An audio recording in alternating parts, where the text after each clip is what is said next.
Today, we are diving into a shocking romance scam that's left South Africa reeling. A woman was allegedly swindled out of 3 million rand by a man she believed to be a wealthy white student named Mark Hermanus.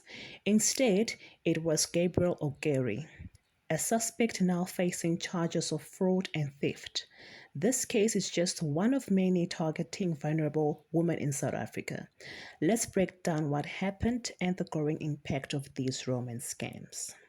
A Nigerian national, Gabriel Ogori, recently appeared before the Pretoria Magistrate Court on charges of fraud and theft, accusing of scamming a woman of 3 million rand while posing as a white man. Released on 5,000 rand bail, Ogori's case has been postponed to January 16, 2025, according to Hawks spokesperson Warrant Officer Thatohatsi Mvimbela. Ogori was apprehended by the Hawks in partnership with Cape Town law enforcement and a private security firm.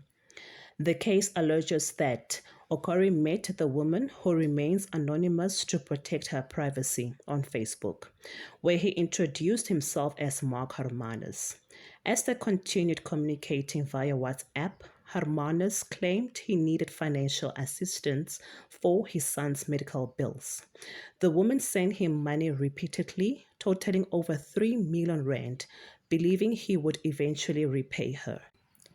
However, she received no reimbursement, leading her to report the matter to the Hawks, whose investigation led to Oguri's arrest in Cape Town.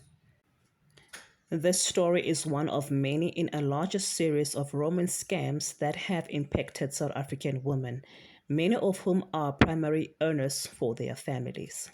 Some victims have faced severe emotional distress, with reports of depression and even suicide.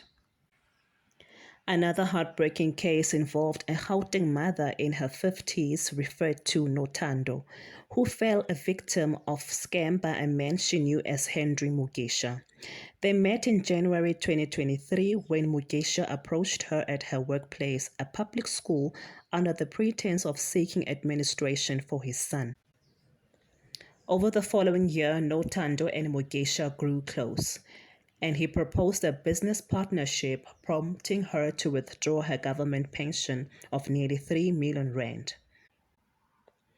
Part of the scheme involved Mugisha convincing her to bless the money through a ritual, after which he promised to contribute his own funds for their joint student accommodation business.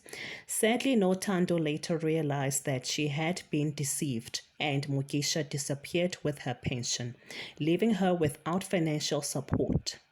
She has since filed a case with the South African Police Service. Both cases serve as cautionary tales of emotional and financial devastation caused by romance scams.